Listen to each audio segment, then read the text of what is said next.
Congratulations, you've just found the #1 over 50 health and wellness podcast on the planet. Hello and welcome to the Over 50 Health and Wellness Show. I'm your host, Kevin English. I'm a healthy aging expert and I'm the founder of The Silver Edge, and I am on a mission to help men and women just like you build lean, strong, healthy, capable bodies they love for the rest of their lives.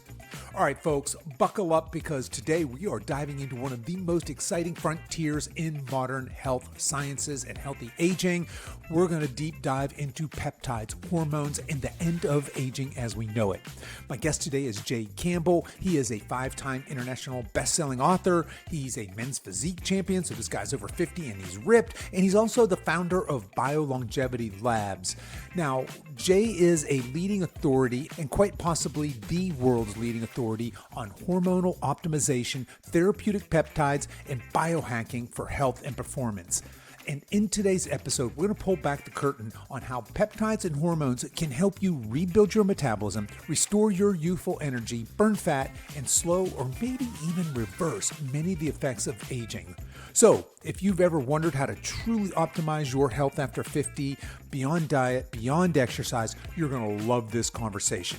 So, whip up your protein smoothie and let's meet Jay. Yeah, man. So 100,000 foot summary is I was an athlete. I played baseball, soccer, and basketball in college. In high school, played basketball in college. Was really good. Played at small school, NAIA in Division II, but ended up playing professionally for one season over in Austria. And at my 29th year, almost 30, I was a month away from turning 30. I was still playing in adult men's basketball leagues in Southern California. I got kicked in the testicles in a game, checked out, and 6, 7, 8 weeks later, this is back in 1999, so a long time ago now because I'm 54, I started feeling run down. And I was at the time working for the Los Angeles Times as an advertising salesperson, and I went to my PPO doctor. And as I like to think, Kevin, in life, there are no coincidences, only synchronicities. He recommended me to an endocrinologist, and the endocrinologist actually happened to be a Harvard-educated guy by the name of Dr. Raymond Scruggs. And he measured my labs and he said, hey, you have the testosterone levels of a 80-year-old geriatric. And he's like, I can bring you back with a course of therapeutic testosterone and you'll be feeling like you were when you were in your early 20s again in 6 to 8 weeks. But go home and talk to your, at the time, she was my wife-to-be, my fiance. Shout out to Kelly. She's long gone now. She was my first wife. But, to get her confirmation. And so we did. And just as he said, 6, 7, 8 weeks later, I started feeling amazing. I went back to see him and he wanted to take me off of it. And I was like, dude, you're not taking me off this. Like, this is life transforming for me. Yeah.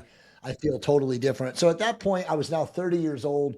And I was injecting therapeutic testosterone. And honestly, Kevin, from that point forward, even till now, so 24 years later, I've just been this very astute, studious biohacker. I was using different delivery systems of therapeutic testosterone. And at the same time that I was doing that, I was also researching peptides. Like I tell people this and they're kind of incredulous and disbelief, but I've been using peptides since 2004, right? So most people didn't even know peptides. I mean, most of the clinical community didn't even know what a peptide was until 2017, 2018. So I'd already been using these things for more than close to 15 years or right around there when these guys started using them. So again, I've been using them a long time. And truthfully, I wrote my first book on therapeutic testosterone in 2014. It was not published until 2015. And then from there, I've written 6 other books. 5 of them have been international bestsellers. One of them was on peptides, many of them on fasting and autophagy. And I've just been blessed, to lecture and to speak around the world about all of these things. And I think, for my bio, the one thing that stands out is that when I published the peptide book, it was also against my better judgment. My inner circle was like, dude, you got to write a book on peptides. But at the time, to me, it was still such a gray market thing. It still is. Right. I mean, we can talk about this on this podcast, but it published on January 31st of 2023. And it was right in the peak of the vaccine, whatever you want to call it, scandal, controversy, the scamdemic. And so many people are looking for alternative forms of healing that the book just exploded into mainstream consciousness. And it was really the first peptide book on Amazon that was written for the layperson to understand. And so I would say in the last 2.5 years since that book was published, my name has exploded into the, I won't call it mainstream because it's still niche, but into the biohacking consciousness. And so now I'm asked to speak all over the world. I just spoke on London in a major stage for the Health Optimization Summit on peptides. The room was completely sold out. So I'm just in a room or in a world right now where so many people are interested in peptides, and I just happen to be a guy who's been using them for close to 23 years. And so it's just like I'm in the right place at the right time. Right on. You are at the right place in the right time. And that time and place is right here, right now. Because like I said before we hit record, man, I've been looking for an expert to just deep dive on peptides here. So you're the guy. I absolutely love it. That's quite the history, right? I think most of my listeners here, I'm going to go out on a limb, have only recently heard of peptides, probably because of the Ozempic, Wegovy, the GLP-1s, right? Exactly. Yeah. But let's back up here. Let's lay a little groundwork. What are peptides? Yeah, so peptides are what I call fractionated proteins, aka signaling molecules that are naturally, organically found in the body. Like, for example, BPC-157 is a peptide that most people are familiar with, in that it's body protective compound, and it literally is found in the gastric system and gastric juices, and it literally speeds the rate of healing because it increases what is known as angiogenesis, which is basically the increase in red blood cell tissue and formation to the areas that are wounded or injured or systemically, broken from, say, torn ligaments or sprained elbow tendons or something like that. So if you inject BPC-157, or you could actually, there's even transdermal solutions of it, or even strips that you can place on your tongue, it speeds the rate of healing. But basically, mostly almost all peptides are like that. They are organic and they are naturally found in the human body. And the longer the chain of them as amino acid sequences, the more likely that it has to be injected to be an impact delivery system. And then the shorter the chain, for example, like bioregulators, many people now are familiar with Russian bioregulators. They can be taken as oral capsules. Those are very small chained. And the smaller the chain, the more likely you can consume them as oral, and the more likely they'll be effective even in the digestive tract. Gotcha. So these are a group of organic compounds. I guess we could think of these as chains of amino acid. Is that fair? Exactly. That's exactly what they are. They're chains of amino acids. Chains of amino acids.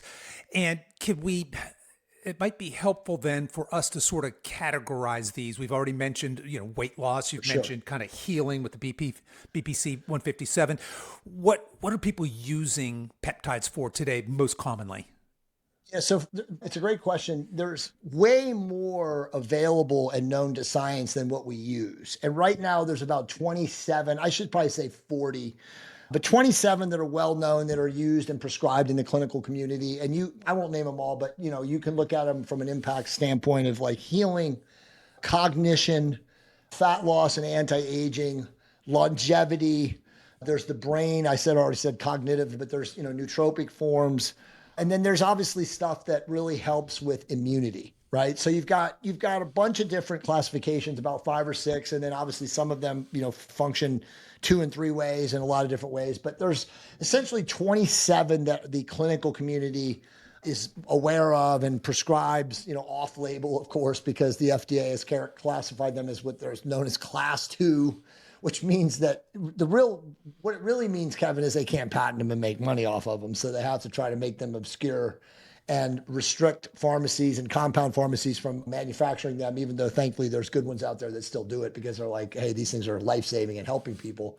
But that's I think that's the best way to classify them. There's really like between 5 and 7 categories, and then there's multiple peptides that fill in each category. Right. Okay. So let's deep dive a little bit into the politics of this and the money of this, the finances of this.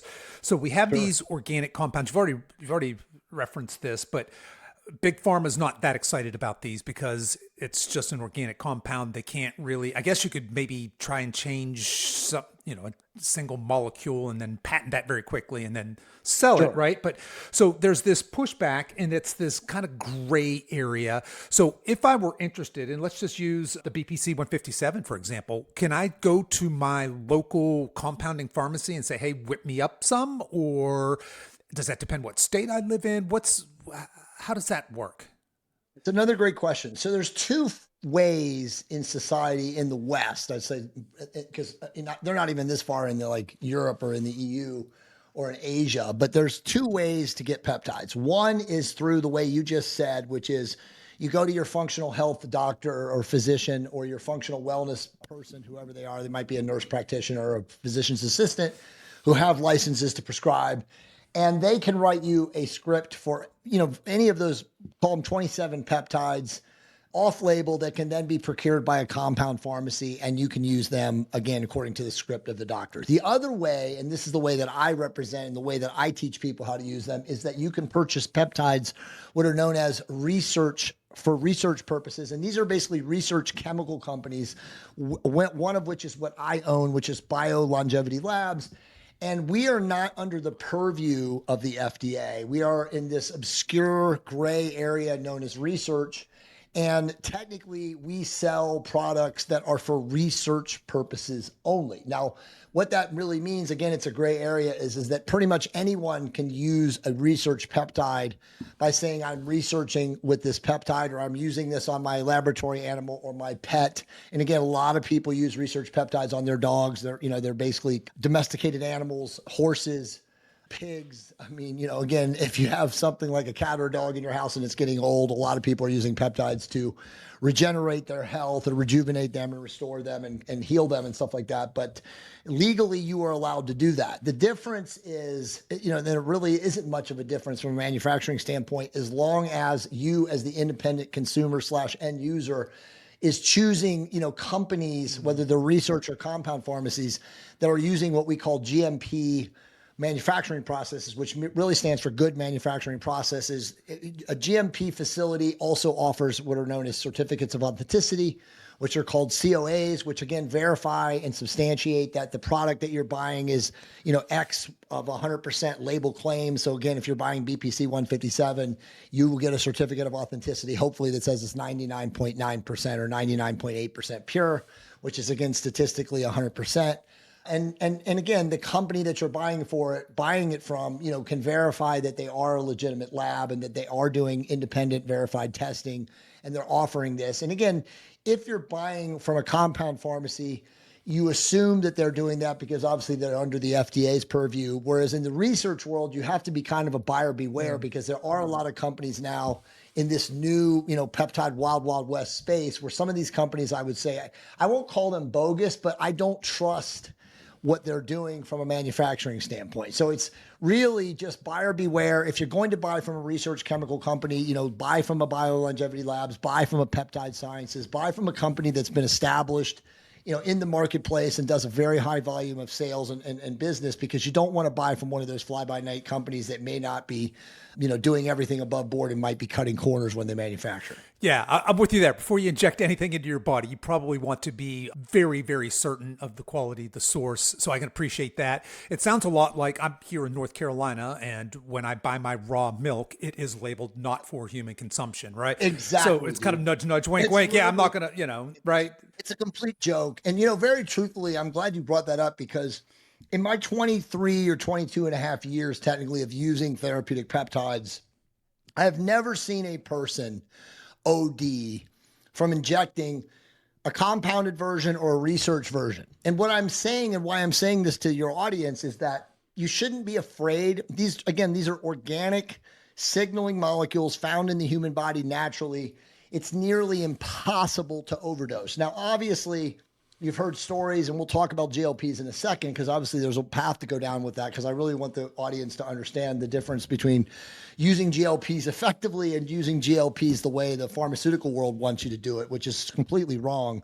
But those peptides, if you take too high of a dose, there can definitely be issues. Again, you're not going to die, right? Like, you can definitely overdose on allopathic / Rockefeller petroleum distillate, pills that break down in the body and cause all sorts of symptoms and side effects. But on a peptide, it's very unlikely. You might have, nausea. You might have slowed gastric motility if you overdose a GLP-1 peptide, and you might have some gallbladder issues or some things like that because you're not eating effectively, or your appetite is so suppressed you're not getting any carbohydrates and roughage and bowel movements and et cetera, et cetera. But you still are not going to die. So I really want people to be aware that these compounds / products are so safe that even if a consumer has no idea what they're doing, which by the way happens a lot, because you do have to have a little bit of brain power power to use a peptide because you have to understand what a milligram versus a microgram is, and you have to understand how to reconstitute and, all these little things that come along with it. So people do screw themselves up with them. But again, I've never seen anyone die. I've never seen anyone say, oh my God, this person had to go to the hospital because they overdosed on peptides. You see what I'm saying? Okay, so yeah, interesting. You have that from a safety perspective. Now, who is a good candidate for peptide therapy? Who's Great question. Yeah, who's kind of the avatar of somebody who is a good candidate to start exploring So this? this is a really good question, and I can go a lot of ways with this. So I say when I lecture and when I talk, you should not even consider using peptides unless you are living what I call a dialed in lifestyle. And let's just say a dialed in lifestyle is you're already exercising.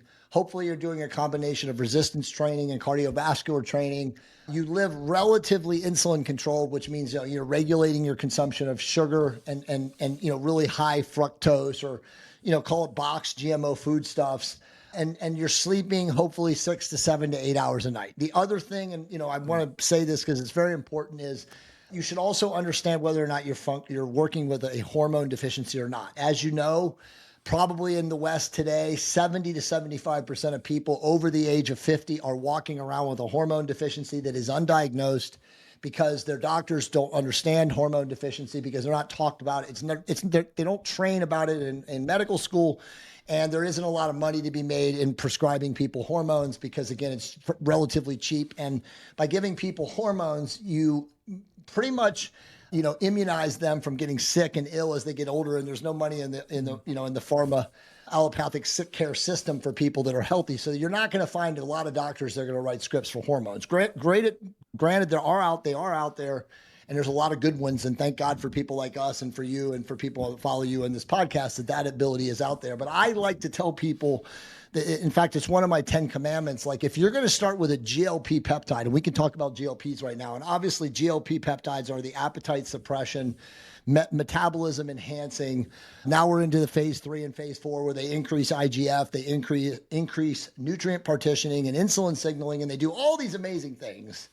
But if you are not hormonally balanced / optimized and you jump on one of those things, meaning a GLP, it can be really catastrophic because they are very effective in increasing metabolic rate and suppressing appetite. And if you are not a trained person, and I mean like conditioned to eat enough protein, to lift weights, to do cardio, and you start taking one of those and you're holding on to 20, 30, 40 pounds too much and you stop eating, you're going to be like, wow, this is working. Because the weight's going to drop off initially. But as you know, Kevin, there's metabolic hell to pay and haywire to come because you're going to damage your metabolic rate. You're going to damage your thyroid hormone production.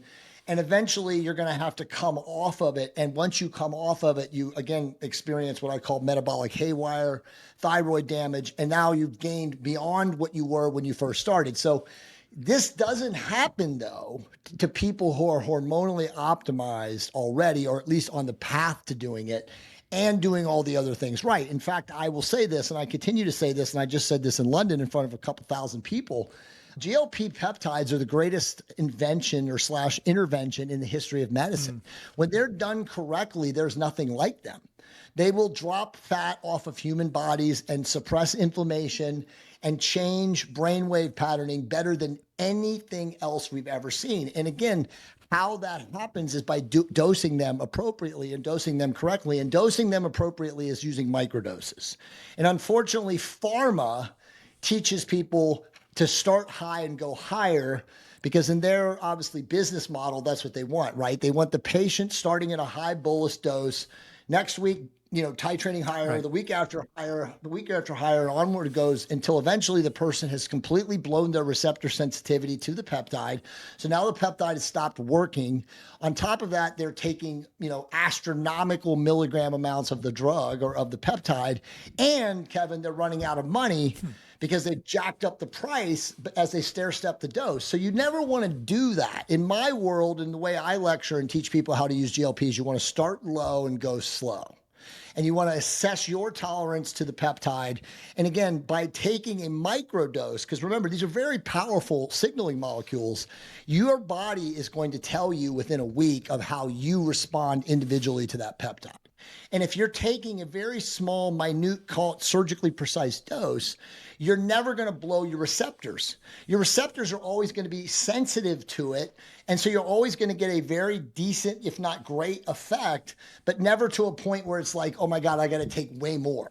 Like I see these people and they come to me all the time, in my private membership groups and in messages and stuff like that and say, I'm taking 15 milligrams a week of a peptide. And it's like, dude, you're taking 15 times too much. Like you have destroyed your receptor sensitivity. So the truth is that GLP peptides, when done correctly, and let's define done correctly, eating enough protein, right? So it's not 1 gram of protein per pound of body weight, especially if you're obese. It's your goal body weight times 1. Yep.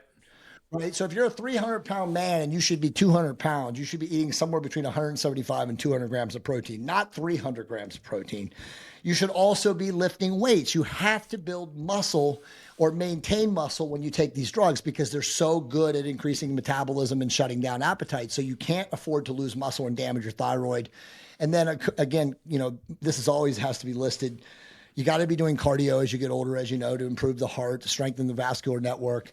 And then you also have to be sleeping at least 6 or 7 hours a night. So those are your kind of non-negotiables. And then I would say that even again, primarily and first and foremost is, do you know if you have a hormone deficiency? And if you do have a hormone deficiency, are you doing something about it? And doing something about it, we could talk about this, is, either naturally attempting to optimize. And if you live in a big city, good luck, because you're under siege from blue light, from plastics, from, endocrine disrupting chemicals, phthalates, BPA, atrazine, glyphosate, they're everywhere. If you live in the Midwest, good luck. You need what I think is the biggest tool in the tool belt all the time, and that's usually going to be some therapeutic testosterone. If you're a woman, you probably need some therapeutic estradiol and some progesterone too. So again, that's how we optimize our hormones as we're aging, is to, just get on hormone optimization protocols. But again, it's really crucial if you are using a GLP peptide, because you cannot, under any circumstances, as a 45 to 55 to 65-year-old aging man or woman, to lose muscle, because that will damage and destroy your metabolism, and you will start off, or actually you'll end up worse than when you started off. Right on, brother. Yeah, we preach that all the time here. When I hear people come in and their goal, and say they're in their 50s and 60s, is to lose weight, I'm like, stop right there. That's the worst thing you could do, is just lose weight. You want to build muscle, burn fat. Let's go, right? All right. 100%. So, man, a whole bunch of questions come into mind here. It seems to me that pharma's got the exact opposite message of what you just said. They're basically saying, hey, overweight, obese person, here's, take this injection once a week, go. And that's your prescription. You're saying, hey, until you've built strength, until you've restored your metabolism, until you've, got your hormones optimized, I want to come back to that in a second. This really isn't appropriate for you. And that is a very counter message to, I think, what is being publicly talked about. These, you and Big Pharma are both saying, hey, this is a miracle. And I do believe this is a seismic shift in pharmacology here, just peptides in general, certainly GLP-1. So it's very interesting to hear you talk about it that way. So let's kind of really narrow in on this ideal avatar for specifically on GLP-1s, because I think we probably have a lot of people's interest here.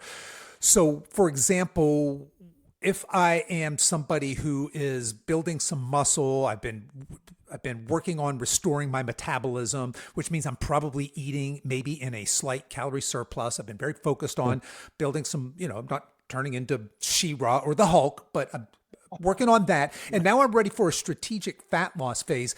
Would this be the time I would cycle in some GLP-1 microdosing?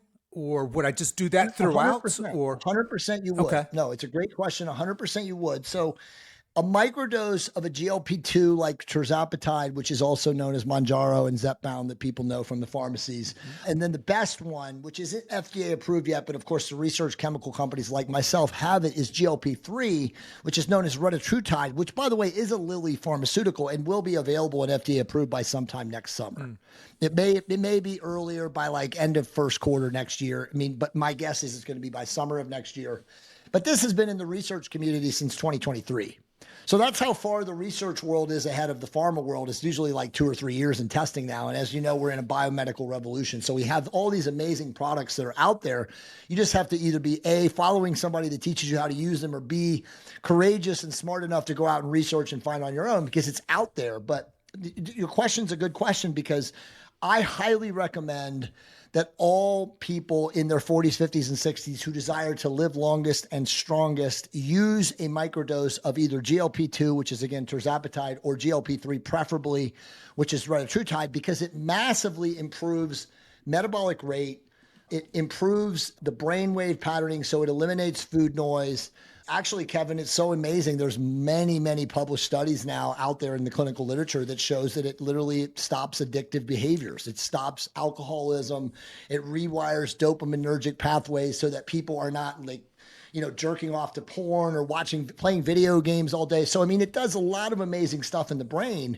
And again, you don't need a lot. You just need a tiny bit. So that person, that man or woman who's working, to maintain or to lose, maybe 10, 15, 12, 15 pounds or something like that. These things are amazing tools for that specific need. And again, it's critically important that if you are using them at a microdose, that you are paying attention to your hormones, because you do not and cannot afford to lose muscle by using them in a microdose. And that's the thing about these things. They're so powerful and effective in what they do that even somebody who's doing everything else right, but uses one of these things in a clinically precise dose, who's not hormonally optimized, can lose muscle. So the key is, are we, doing everything in our power to keep our hormones balanced and optimized while we use these microdoses of GLPs? All right. Fantastic. That dovetails very nicely into where I want to go next, because you've talked about being hormonally optimized several times. Now, the reference range for both male and female, for estrogen, progesterone, testosterone, I think is a joke. Let's take testosterone for males, for example. I believe in the US, it's 300 to 1,500. 780. It's now, dude, it's so insanely, they're crushing the standard mean deviation. Right. So the top and the bottom are narrowing. Yeah. So now it's, if you can believe this, the last one is 196 Holy hell. to 786. Is that right? Wow. It's literally insane. Yeah. So basically almost everyone is being told they're normal. Men, men and women, we'll talk about both, but for now we'll talk about men. They're being told that they're fine, you're good, and they send these guys home, and they're not. Because, and by the way, just so you understand this, and I think we're on the same wavelength. I think this is a scam too, but they'll tell you that the standard mean is collapsing at the top and the bottom because of obesity, and that the average person is fat. But I actually believe, and a lot of my doctors believe, that it's really just they're attempting to restrict testosterone scripts even more, because again, they don't want a healthy population. They want a sick population. It's not a conspiracy. I think it's pretty obvious. Look around at our society today. Yeah, I'd be hard pressed to fight you on that. Clearly, I've said this before in this podcast, my audience, we are the cash cows, right? 50s, 60s, 70s. Yep. Most of us are on at least one prescription medicine. A lot of us are on more than one, and we're on it for life. So that's a pretty good deal if you're Bayer or some big pharma. It's a pretty crappy deal if you're you and me, right? So we want to optimize our health. So when we look at these these reference ranges that are just moving south, that's not optimal health, right? So a guy could go and test at 200. That's what. And they say you're fine. And they say you're fine. In other words, you're not sick, which you're not. You might feel like you're dying. Yeah, And look, when it comes to, and let's just stick with males and testosterone, obviously we think of that as the sex hormone. It is, fair enough, but it's involved in so many other things. It's our drive, it's our mood, it's a lot of brain regulation, right? So there's a lot going on here. When you talk about being hormonally optimized, I suspect you don't mean a guy being above 200 in his standard lab test there. Is that correct? That's correct. When I talk about optimize, and I'll speak for male and females, sure. And let's get into, because you brought it up and we need to talk about it. The standard reference ranges are literally meaningless for people who desire to live above the mean. Right. And what I mean by that is, and this is how broken our system is, even the people prescribing testosterone today, and again, obviously I'm talking about functional medicine doctors, endocrinologists, urologists for men, they are attempting, and again, this is insane, but they are attempting to keep their males, let's just talk about men for right now, within that standard mean deviation of say 198 to 780 of total testosterone. Now, this is where it's insane. Total testosterone is a completely meaningless number. Yeah. The only number that means anything is what is known as free testosterone, or what is called bioavailable testosterone, because that's the actual unbound testosterone in the body that a man, I shouldn't say masculine because there's not many masculine men left, but a man can actually access to, use as his, call it, master hormone, is, the master gland and master regulating hormone of the human body for men and women, which is testosterone. So you've got all these doctors looking at this total range, giving people therapeutic hormones in a lot of, very ineffective means like pellets and troches and lozenges and there's even worse things out there now. There's one that's called and they have to take 3 capsules a day and take capsules a day, which by the way is very ineffective because most patients are not going to adhere to dosing something 3 times a day. It barely moves them like 100 points over 200. It's insane. Yeah. It's literally insane. But we can get into the delivery systems that matter. But basically, imagine being your doctor who doesn't really know what he's doing. He has no training from medical school. He just knows like the biological textbook definition of what testosterone and endocrine system functioning is and all this stuff in class 1 and class 2 hypogonadism. They don't understand the nuance and the niche-based, prescribing of hormones. And so they're trying to keep their patients in these narrow ranges. And as you and I already discussed, the narrow ranges are useless anyway because they're compressed. So you're not helping unless you're working with a physician, and this is my definition, a physician who's been prescribing hormones for 10 years or longer, because they have been around long enough to see the suppression of the ranges at the top end and the bottom. And so they understand where their patients feel the best, and feeling the best. And again, this is a weird arbitrary number because there's different test ranges, but in America, for the most part, you've got the 2 biggest labs are private MD labs, LabCorp and Quest. Yeah. Okay. And they're using pretty much the same data sets, and their data, it would be for free testosterone, it would have to be over 40. Now, I'm telling you this, Kevin, because I see labs every day of my life, and I talk to doctors and I talk to a lot of researchers. The average man in America today between the ages of 40 and 60 does not have a free testosterone over 8. Whew. They are walking around in a coma. They are brain dead, they are blind, they are depressed, and they want to take a nap by 2 o'clock almost every single day.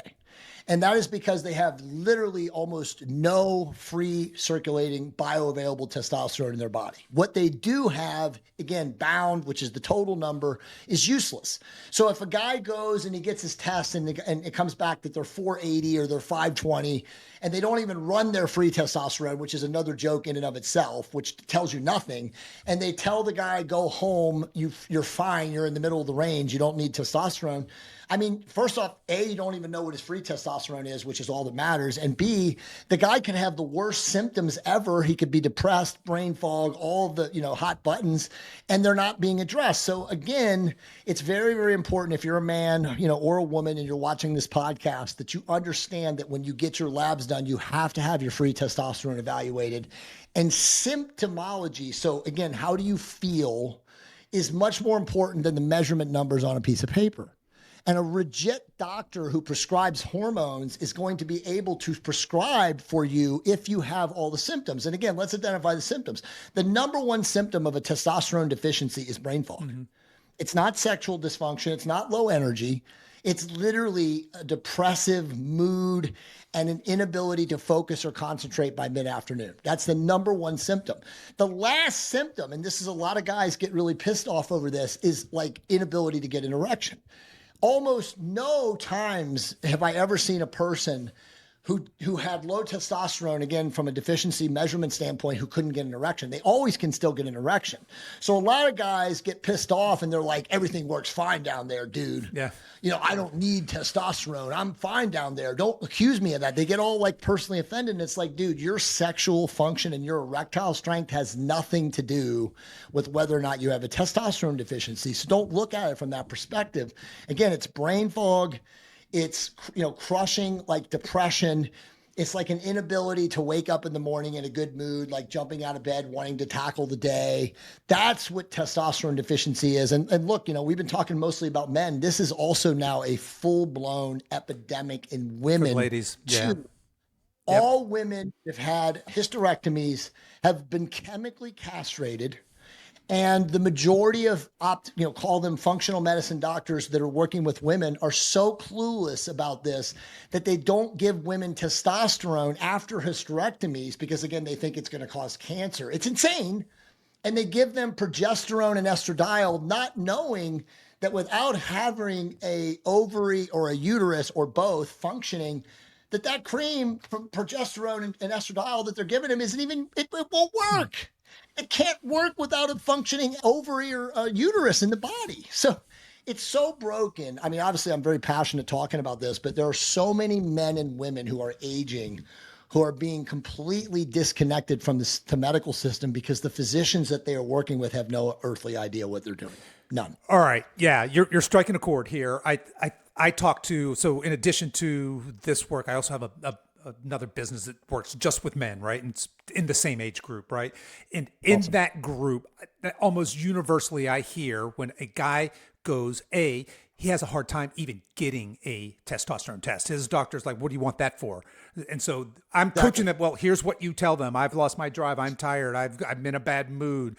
And obviously you'd mentioned the whole sexual dysfunction thing. Look, guys, by the time that happens, just like Jay said, you're so far gone. That's red flag territory there. But yeah, it is very, very difficult, isn't it? What's a game plan for an andropause guy or a menopause woman then who's got a general practitioner they're telling them you're fine, you're in the reference range. Yeah. How do we get around that system? How do we, those of us that want to optimize, what do we do? You cannot use insurance subrogated physicians for hormones. Yeah. You absolutely positively cannot. Now, I know that there are outliers and there are people out there.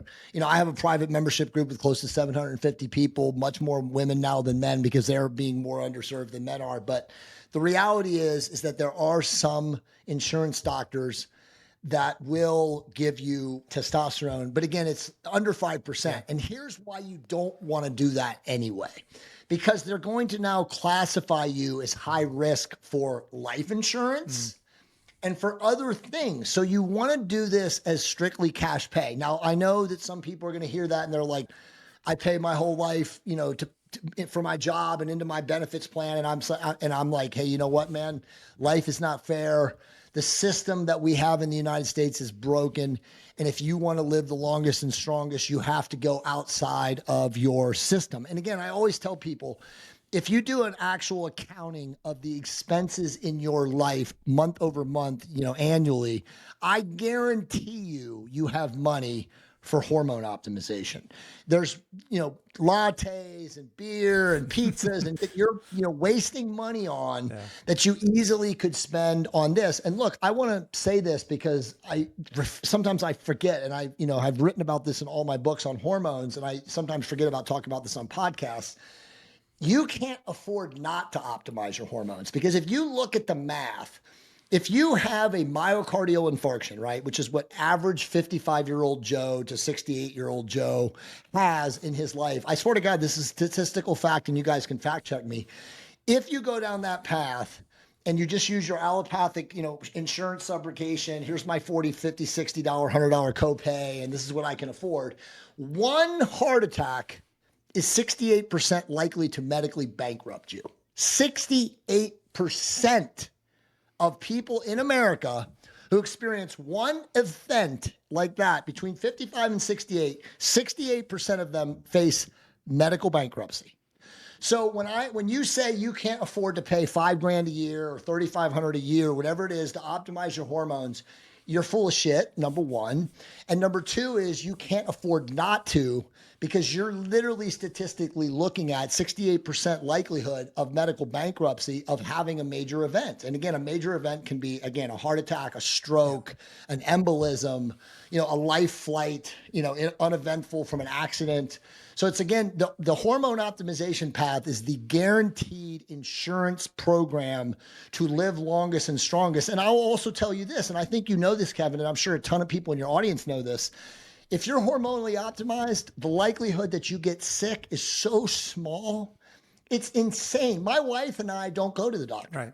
I'll be 55 on February 24th, and my wife turns 54 on November 26th, and we have not been to a doctor. We stopped going other than to get labs, right? Because we do our own labs, but we stopped going for all of their allopathic, tests and nonsense and procedures because we're all brainwashed to do it. We stopped doing it at 46, and I have never been healthier. My labs have never been better. I have low body fat. And again, I want to say this too. This is the most important thing I can say on this podcast. It is statistically proven the longer you will live equals the leaner you are. So the leaner you are as a person, the longer you will live. And why is that? Because inflammation is the primary killer of humans. Inflammation around the internal organs, which, as you know, Kevin, comes from visceral body fat. Visceral body fat is more inflammatory than kerosene. That is a fact. Think about that for a second.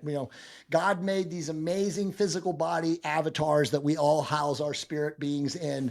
And why would the inflammatory fat tissue, visceral body fat, why would that be more inflammatory than kerosene, unless it was to teach us a lesson that you have this amazing body, don't take it for granted. So again, if you just live your life and keep body fat off, outside of being in a car accident or a train crash or a plane crash that you can't really control, you will statistically live longer than everyone. And again, dude, you've heard this saying before. Do you ever see fat people in senior citizen homes? No, because they die. Because the fatter you are leads to disease. Right. It can be heart disease. It can be cancer. It can be diabetes. It can be, type 3, which is obviously neurological and neurodegenerative disease like Alzheimer's and Lou Gehrig's and dementia. But all of those things come from having too much visceral body fat as you get into your later years. So all you have to do to live into your 90s, 100s and beyond is to be lean. Yeah, man, Jay, you are preaching, brother. I absolutely love it.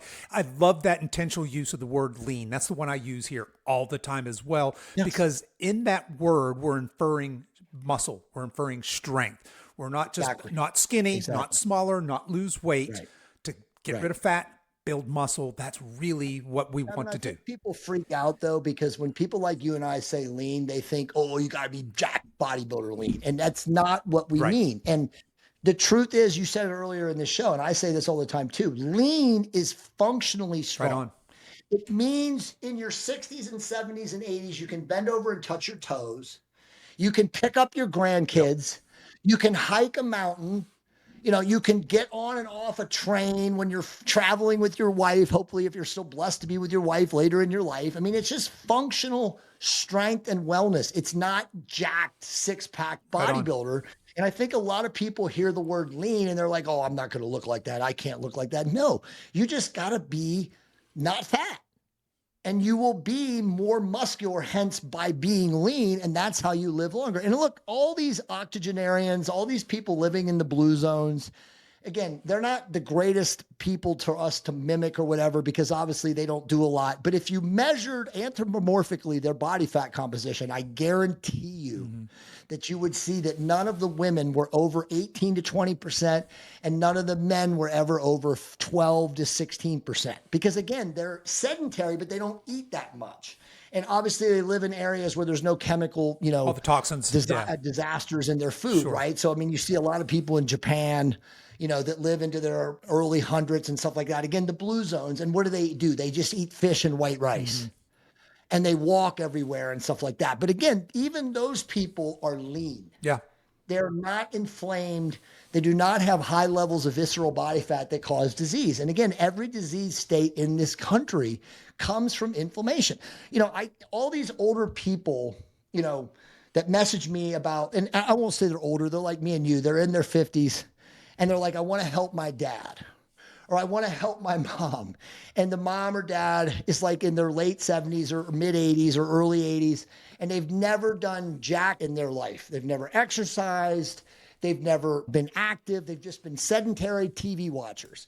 And it's like they want to give them, hormones and peptides and all the stuff. And I'm just like, you guys, you can't just all of a sudden like turn it around because you desire for your parents to live longer. They've done, what they've done in their life. Just love them for who they are. But you can't just turn something around at 80. That's why it's like so important. I'm not saying you can't build muscle at 80 because you can. I mean, there's obviously improvements, but I think a lot of people, they see all these amazing peptides and bioregulators and small molecules and everything that they think is a game changer. And they think they're just going to give them to their aging parent who's sedentary and, doesn't do jack, but watch TV and eat like shit. And they think that they're going to be magic bullets, and it's not like that. Like, again, the person has to change their lifestyle. And honestly, dude, like so many people in America today that have neurological or neurodegenerative disease, and let's just call it Alzheimer's, early onset, dementia, Lou Gehrig's, form of like epilepsy, again, autoimmune. It's because they've eaten the standard American diet for 40 plus years, and they have not been active. And all that is type 3 diabetes. Yeah. It's the same thing that people get when they have type 2 diabetes. It's the insulin chemoreceptors in the pancreas failing. The chemoreceptors are literally like a hinge on a screen-in door. And they only have so many times they can go back and forth from spiking insulin and dropping insulin and spiking insulin. And when you eat a standard American diet and you do not control insulin and you do this 30 to 40 years, hey, there's nothing you can do. You're going to end up with some form of neurodegenerative disease. It's just the way it is. And so it's like, I'm not labeling these people and saying, hey, there's nothing you can do for them. But again, if you're watching this podcast or you're listening to this podcast, the best thing that you can do right now is for yourself. And that is to control insulin production the way you eat, to live what I call insulin control, moderate your consumption of carbohydrates. And most importantly, exercise by building muscle and doing cardiovascular, because that is going to improve insulin sensitivity better than everything else. Sure, you can take drugs. Sure, you can take peptides. You can use metformin, dihydroberberin, all these great things, but it's your lifestyle that determines the length of your years and how functional you'll be in your 70s, 80s, and 90s. There you go, folks. Yeah, no magic pill, no magic bullet, unfortunately, but it's all those, and it's almost like full circle here in this conversation. You start out by saying, hey, look, these quote unquote miracle peptides, they're amazing. This is a sea shift in pharmacology here. But if you're not taking, if you're not hormonally and metabolically optimized, it's not a magic pill, which is I'm afraid what the average American is looking for. All right. So just a couple of follow-up questions here before we kind of tie this up a little bit. Let's talk about the safety of, let's finish up on hormones first of all. So somebody who wants to optimize hormones, there's still, I think, this little bit of FUD out there about the safety of any kind of hormone replacement therapy. You want to address that very quickly? Absolutely. Yeah. So it's a great question. And in the older, and again, not our generation, because we're Gen X, the boomer generation is still, for the most part, I think of my dad, he's turning 80 in November. We're having a big 80th birthday party for him, and he literally is like a maniac still. He won't slow down. He's got both of his hips replaced, both of his knees replaced. And every now and then, he has this big lake house. He lives in Atlanta, but he has a house in the mountains in Blue Ridge, Georgia. And dude, he goes up there at almost 80 and tries to, drive his hedgehog, all across his land, and he'll get off of his thing and pop his hip out, and he'll lay there and scream and have to call the ambulance and emergency services. So my family and my brothers and sisters are all dealing with him right now. But the truth is that generation of people think that hormones, for the most part, not all, but most, is illegal, unethical, immoral, and wrong. And so they won't do it. Thankfully, our generation is like, oh no, right. We're just replacing or optimizing what is naturally getting less and less as we get older. So there's nothing wrong with it. It's like doing LASIK to your eyes.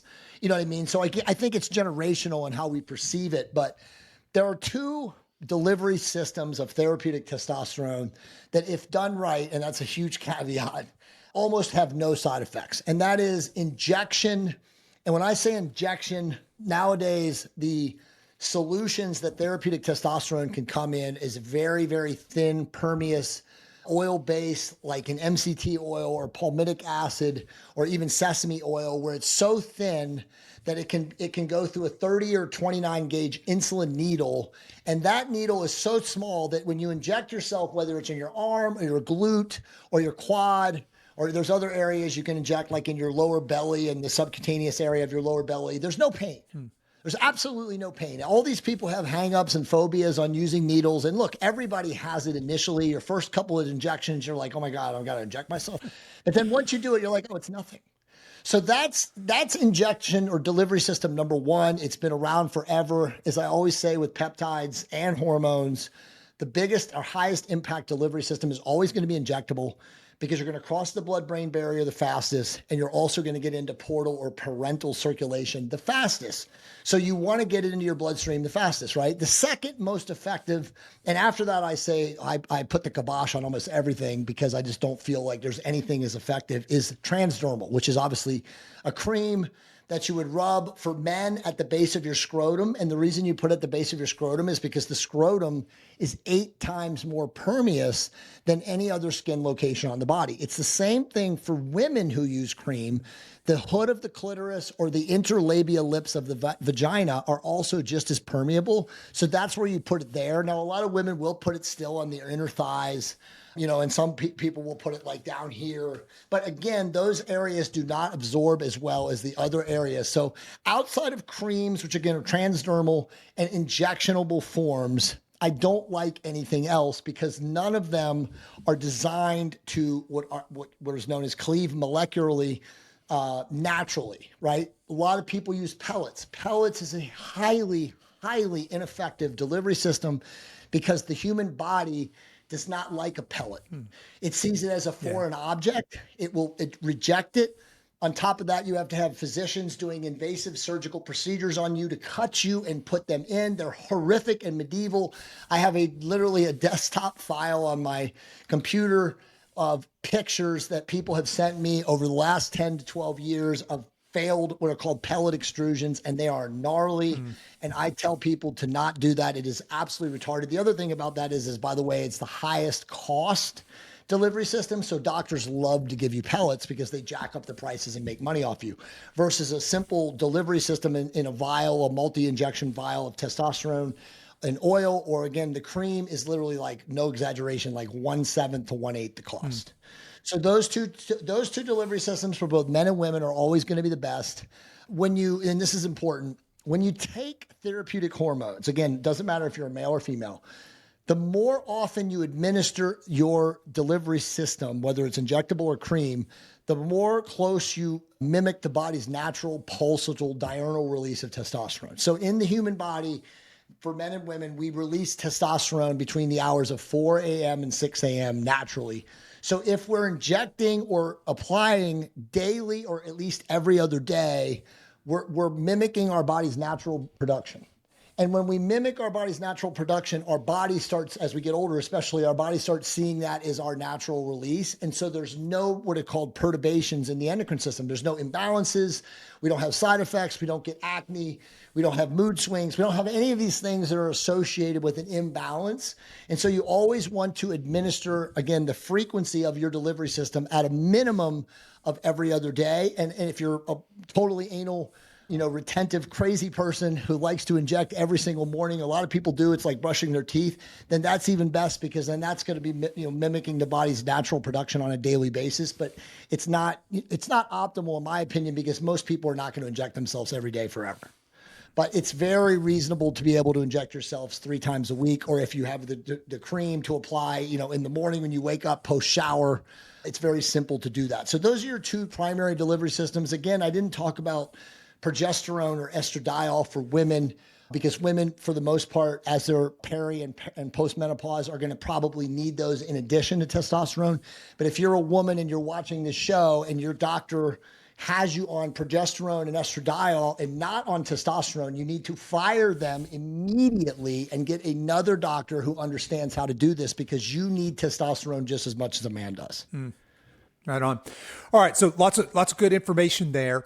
All right, Jay, thank you for that. Let's switch gears here a little bit. I want to go back to the peptides. So somebody's looking at, because let's face it, we've had hormone replacement therapy around for a while. How should somebody, as they're proceeding into peptide therapy, how should they navigate the safety features here? What do I need to be concerned of as I start to explore peptides for injury recovery, longevity, fat loss, muscle building, whatever it is? I mean, it's a good question. I mean, realistically, are you doing everything else that we already talked about on this podcast? So that's kind of you working? Yep. Are you working to optimize your hormones? Because I always say this: if you are hormonally deficient, taking peptides is like throwing water into a Ferrari. You are not going to get the same effect as somebody who is hormonally optimized. Or, and people sometimes hear me say that and they're like, well, I'm not hormonally optimized. Like, why does it even matter? Then get hormonally optimized, or at least work to get hormonally optimized when you're going to use peptides. Because again, as signaling molecules, how are they going to be effective if the primary sump pump in the body, which is your hormones, is not functioning adequately? And again, when I say adequately, most people are deficient. So it's like, if you are deficient and you feel like dog shit and you start taking peptides, like, how do you expect them to work better than somebody who doesn't feel like dog shit and is, somewhat optimized or balanced hormonally? That's when you are really stacking the effects of peptides, because growth hormone agonist peptides like a testosterone, like an ipamorelin, like a CJC, they actually work synergistically with testosterone. So you're going to see a much more enhanced effect of muscle building, vitality, anti-aging, longevity, skin elasticity, deeper sleep. All of those things are going to be much more pronounced if you're hormonally optimized, again, using, for the most part, therapeutic testosterone, along with these growth hormone agonist peptides like Tessa, IPA, or CJC. So always understand, if you are, functioning with a hormone deficiency, try to right that ship. Get with a doctor who can prescribe you hormones, who again has a 10-year practice or more. There are plenty of them out there. You can find them online. You can follow me online, and you can find the doctors. My private membership community, we recommend the doctors to work with. Yeah. So anybody who joins my private membership community can't fail, because we're not going to give them we're never going to put you with a doctor who's going to screw you up. And most of them obviously will screw you up, but that's kind of the way to look. And then I would say, from like a side effect profile, the worst that people see when they start injecting peptides is, like, again, depending on the peptide, a little bit of nausea. And when I say nausea, it's like CJC 1295 produces a niacin effect. So people get a little flushed and they feel a little off for maybe 2 minutes, and that's it. The other side effects that people notice are like what are called cellulitis, like, an itchy, red, bumpy pattern from where you're injecting like subcutaneously. It's nothing noticeable. It's not like you feel pain there, during the course of the day, but you may notice a little bit of redness in the area because your body is, has a mild histamine response to the injection. I'm trying to think other effects. Obviously, we talked about GLPs. If you take too much of a GLP, which again, pharma loves you to do because they make money off you, you could have, some bowel issues. You could have a really bad issue of not eating because your body is like feeling nauseous because of the dosage is too high.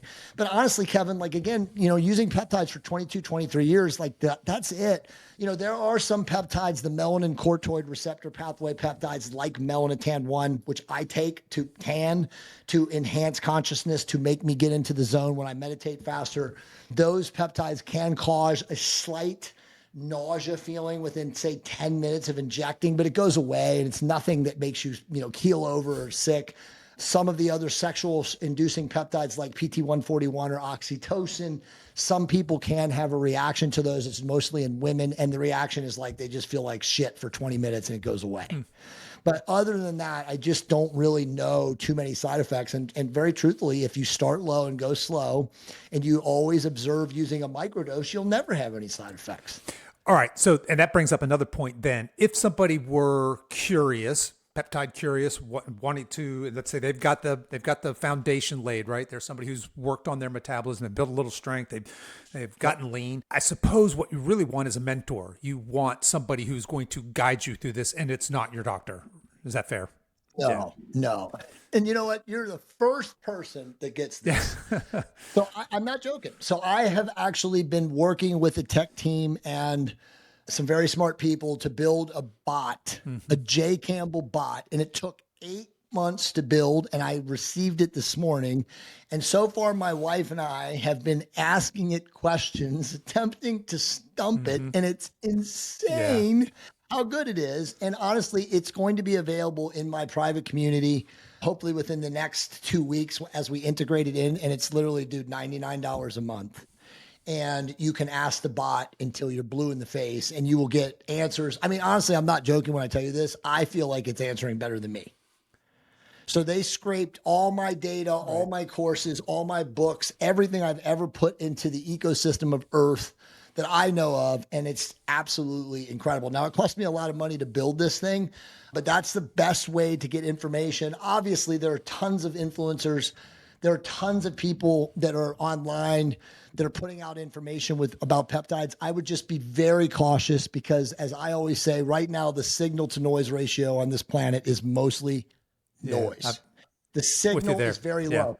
20 years ago, when the internet was in its infancy and very smart people were out there sharing and collaborating and crowdsourcing the data, it was a different world.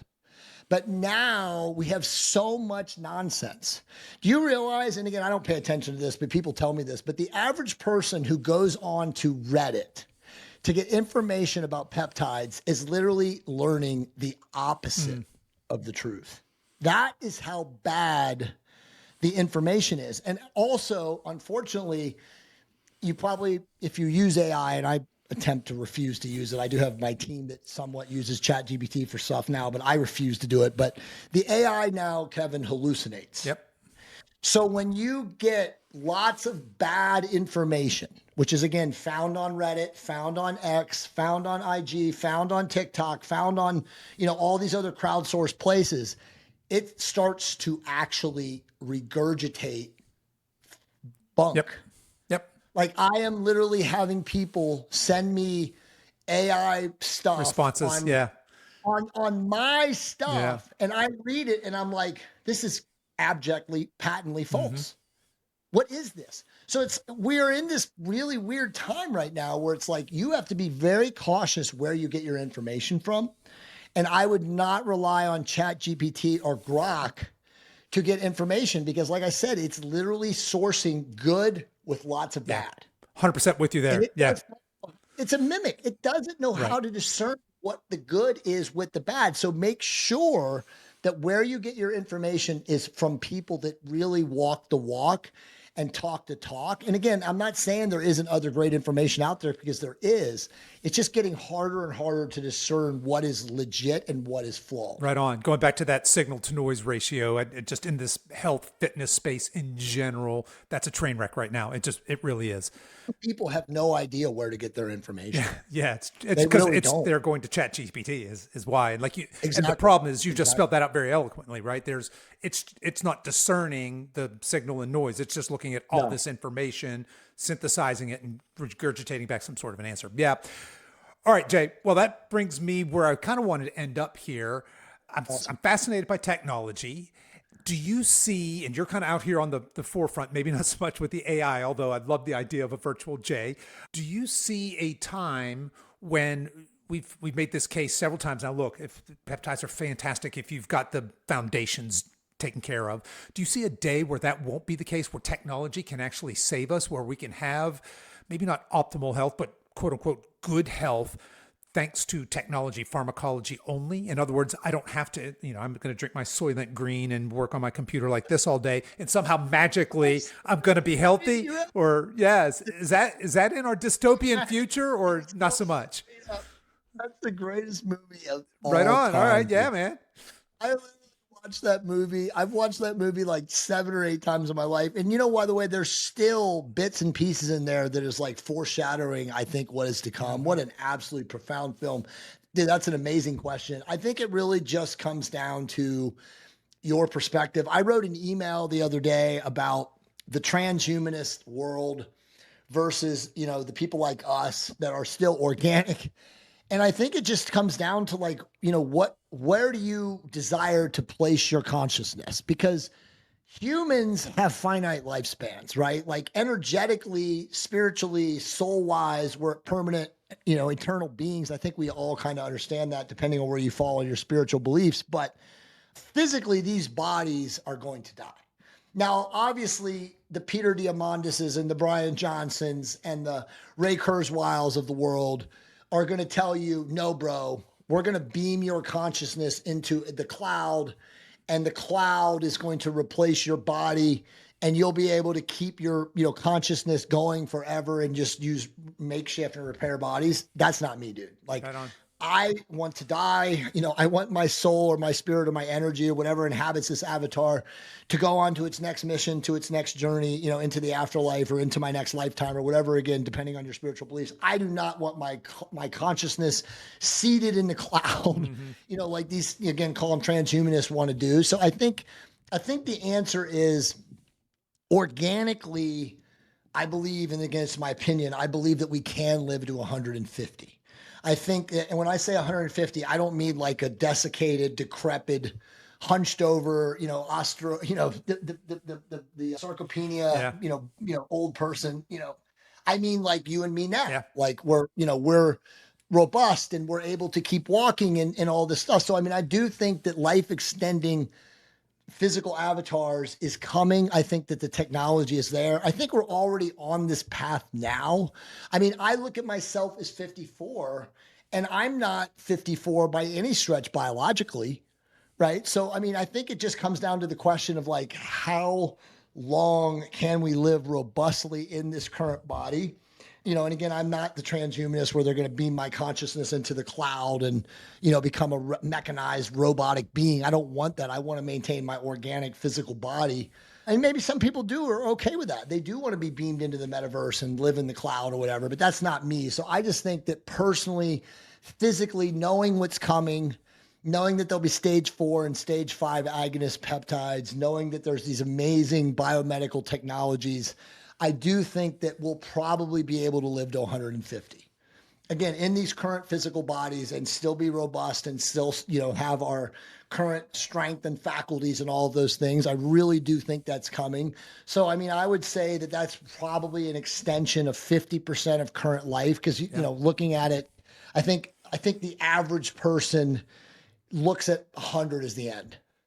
So if we could get to 150 being the end, that's a lot more life. Sure is. You know what I mean? And that would say, and honestly, that would make 75 be where you and I are right now. Yeah.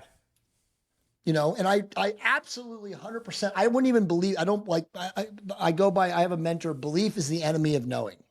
So it's like, if you know something in your heart because of your science and your awareness and the knowledge that you have studying it and understanding it, I truly do know that we are going to live longer.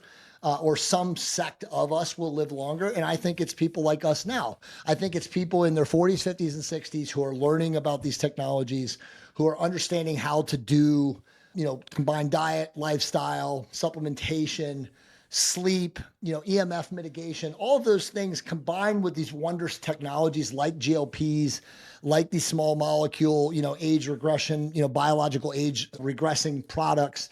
I do think that we can extend our life again in our physical bodies by 50 years. I really do think that. Man, I absolutely love it. I'm with you. I'm very optimistic about the future here of mankind. I think it starts with us, right? With it does. Personal responsibility. I think we could blow ourselves up. I do think we could blow ourselves up. I think we have blown ourselves up. I think we're on the precipice. We are on the precipice, aren't we? Yeah. Right. We're choosing whether or not we do blow ourselves up. And look, I don't think this is out of the realm of possibility.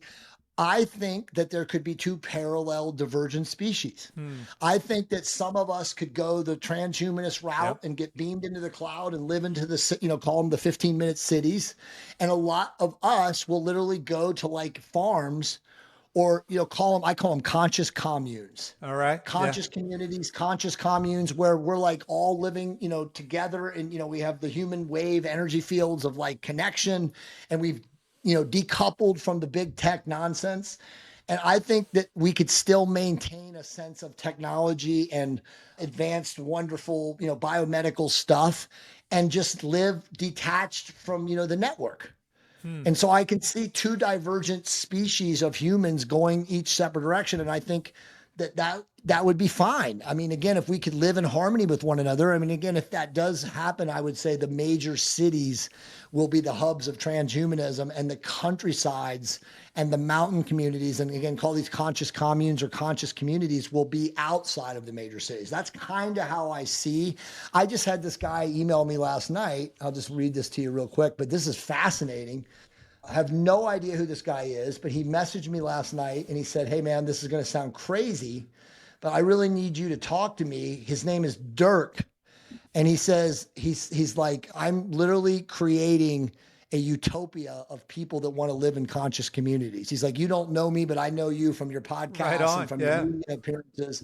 And he's like, "You really need to talk to me." So I know that there are people out there right now, Kevin, who are building infrastructures exactly like what you and I just talked about.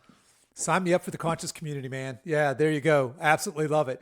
All right, Jay. Well, as we're wrapping up here, man, we covered a lot here today. Somebody who is interested in any of this, right, wants to get in touch with you, maybe he's interested in your program, your mentoring, all that good stuff, where are we going to send them? The best place is, so for everybody, and by the way, thank you so much for having me on this podcast. This has been one of my favorite ones of all in 2025. You ask great questions. You're brother. Very smart. I want to get your cell phone number before we hang up after the show's over so we can connect and communicate further. But I do have a domain. It's jcampbell.com/free-info. And on that page, every book that I've ever written is available for free as a downloadable PDF. I also have a ton of free, call them lead magnets or Chotskys. I've got like the peptide cheat sheet, the bioregulator stacking guide, the 10 mistakes, to never make before when you start peptides. And then one that was really relevant to the show is the 10 questions to ask your doctor before starting hormone optimization. So like that document right there has saved thousands of people from being scammed over by docs that don't know how to do it. Because if they can't answer the 10 questions, you got to find a different doctor. Yeah. So all that stuff is available for free on that page. And then, of course, on social media, I'm Jay Campbell 333, which is 333 is the angel number, the connection between master teachers and the students, because I like to consider myself a student of everyone. So that's the best way. But again, dude, it was an honor. Oh, I should say also, I do have a company for research peptides. I always forget, but BioLongevity Labs. .com. Use the code, and I'm happy to make you an influencer or an affiliate, and you can have a code. But right now, just use the code JAYC, and you will always get 15% off any product that you purchase. Fantastic, brother. All right. Well, guys, I'm going to put everything that Jay just mentioned into this show notes. You guys can find that whatever app you're watching this on, of course, on our website. Jay, I want to thank you so much, man, for coming on the show, sharing your knowledge and your wisdom and your thoughts in this space, but really for the passion and the work that you're doing, man. I absolutely love it. Encourage you to keep up the great work. Thank you, Kevin. It was an honor to be here, and I received that and reflect that back to you, and let me know how I can help you in any way. Right on. Okay, that's our show for today, folks. If you are interested in learning how the Silver Edge Collective program can help you feel lean, strong, healthy, confident again, you can find a link to learn more in the show notes for this episode. You folks can find that on whatever app you're listening to this on, or head over to silveredgefitness.com/383. As we wrap up our time together today, you can show your support for this show in two important ways. The first is to tell a friend about this podcast and encourage them to give it a listen. The second is for you YouTube folks to please click the like and subscribe buttons, and for you podcast folks to please give this podcast a 5-star review on whatever platform you listen to podcasts on, and be sure to subscribe and follow so you don't miss any future episodes. I really appreciate you spending your time with me today, and until next time, stay strong.